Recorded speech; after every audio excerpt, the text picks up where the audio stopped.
Monsieur le Président, mes chers collègues, vous insistez dans votre rapport de présentation sur l'affirmation du fait régional. Nous y voyons plutôt le désengagement de l'État au détriment de l'unité de la nation et de l'égalité des territoires, dont chacun pourtant se proclame le défenseur, y compris ceux dont la politique a conduit à cette fracture qu'ils dénoncent aujourd'hui et qu'ils prétendent combattre par des mesures cosmétiques quand il ne s'agit pas de simples annonces. De surcroît, ces transferts ne sont pas compensés par l'attribution de ressources équivalentes comme le voudrait l'article 72 alinéa 2 de la Constitution. Nous en avons fait le constat unanime lors des orientations budgétaires en adressant un vœu au gouvernement, vœu que nous avons voté. Et chacun se souvient de la démission tonitruante du président Philippe Richert au Congrès des régions et de la décision, là encore unanime, des présidents de région de boycotter la conférence des territoires. Il est par conséquent regrettable, nous le disons, que ces mêmes présidents aient accepté de revenir sur cette décision alors que le gouvernement n'a pratiquement rien lâché ni concédé entre-temps. Il est vrai que, depuis, il s'est trouvé une majorité de députés godillots pour voter la loi de finances 2018 en première lecture, parfois, je pense, sans l'avoir lu. Vous êtes donc contraint de réduire les crédits sur le volet économique, sur les territoires et sur un certain nombre de politiques dont vous nous avez expliqué cette répartition. Avant d'analyser ce budget, permettez-moi, Monsieur le Président, de déplorer le manque total de concertation dans le choix des arbitrages. À l'heure où vous proposez la démocratie participative, il est pour le moins surprenant de ne pas échanger davantage avec les oppositions sur ce sujet sensible. D'ailleurs, la Commission des finances ne se réunit traditionnellement d'ailleurs que pour la forme la veille de la session, alors qu'il est déjà trop tard pour modifier quoi que ce soit aux arbitrages. Il est même trop tard pour déposer les amendements qui doivent être déposés avant midi. De même, lorsque vous évoquez le transfert du TET comme une opportunité, il est clair qu'il s'agit bien de faire supporter par les régions une partie du déficit d'exploitation de ces lignes par nature interrégionale et donc de la compétence de l'État, déficit qui ne fera qu'augmenter dans le temps. Là encore, les termes de la Convention qui nous sont présentés en procédure d'urgence, sans donner le temps d'examiner précisément toutes les clauses et toutes les conséquences de ces accords, ni d'en débattre sérieusement, puisque la Commission des transports ne s'est réunie qu'hier après-midi.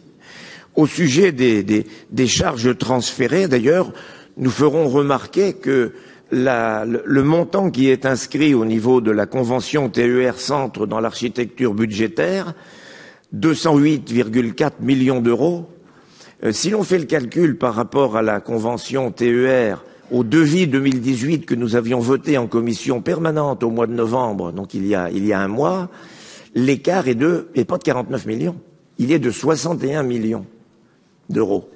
Donc il faudra expliquer quand même au niveau des charges d'où vient cette différence. Autrement dit, nous ne sommes pas satisfaits de ce budget qui refuse une fois de plus de définir les priorités de l'action régionale, qui refuse de trancher en répartissant tant bien que mal la baisse des dotations afin de préserver coûte que coûte un certain nombre de subventions qui mériteraient pourtant d'être passées en revue. À la lecture de votre budget, nous faisons toujours le même constat d'une trop grande dispersion de nos moyens, souvent dans une logique de guichet. Et je suis modéré dans mes propos, je ne parle pas de clientélisme, mais enfin, on a tout de même un peu l'impression qu'on essaie de faire plaisir à tout le monde. Nous ferons d'ailleurs remarquer que l'affichage politique du budget en 5 grands domaines est loin de correspondre à la réalité dès lors que l'on fait la comparaison avec la répartition par fonction. Ainsi, l'environnement, présent de façon transversale, au moins dans le titre des rapports, représente en réalité 0,7% des dépenses avec 10,7 millions d'euros contre 12,6 en 2017. Ce qui ressort également, c'est la rigidité de la structure des dépenses, nous l'avons déjà évoqué, et pour une part importante, leur caractère contraint. Ainsi, les transports constituaient de loin le premier poste de dépense avec près de 458 millions d'euros, mais c'est bien en raison des nouveaux transferts qui nous ont été imposés.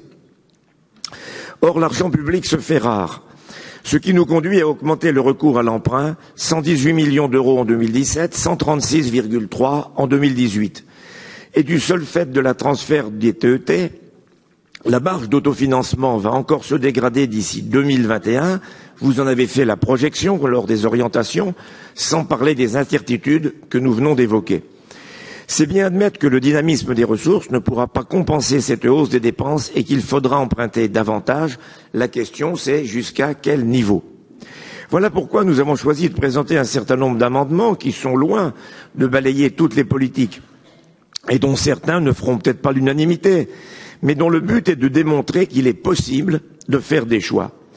À l'heure où certains se flattent de co-gérer la région, nous sommes tout à fait dans notre rôle d'opposition pour défendre une autre vision de l'action régionale, sans doute une autre conception du rôle des régions.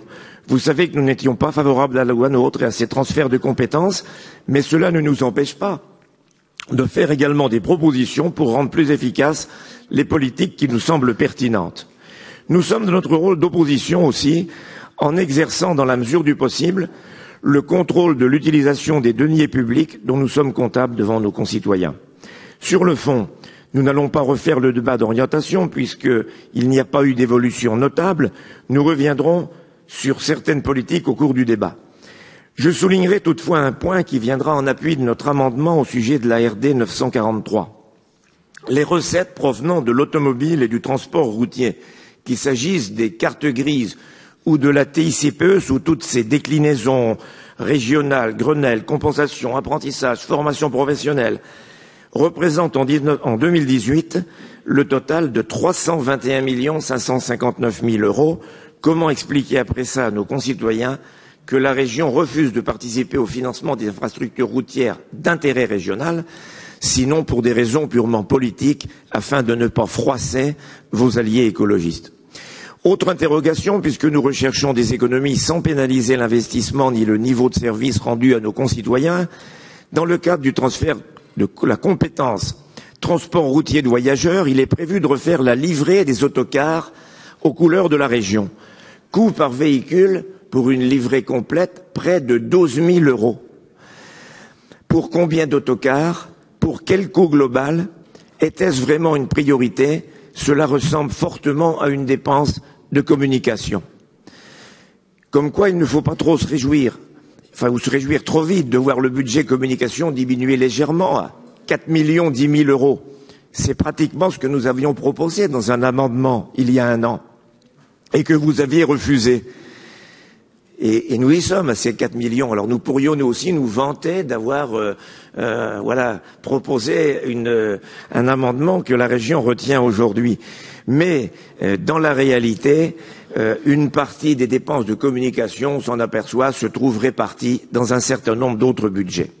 Le problème pour l'opposition, c'est qu'il est très difficile de déposer un amendement, car il faudrait pour cela identifier la dépense.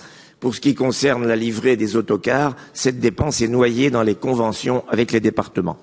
Pour terminer, puisqu'il n'y aura pas de débat sur la DM3, je voudrais tout de même l'évoquer, car son contenu va au-delà d'une simple mesure technique. On y trouve enfin, en effet, l'aveu de ce que nous dénonçons régulièrement sans être entendus.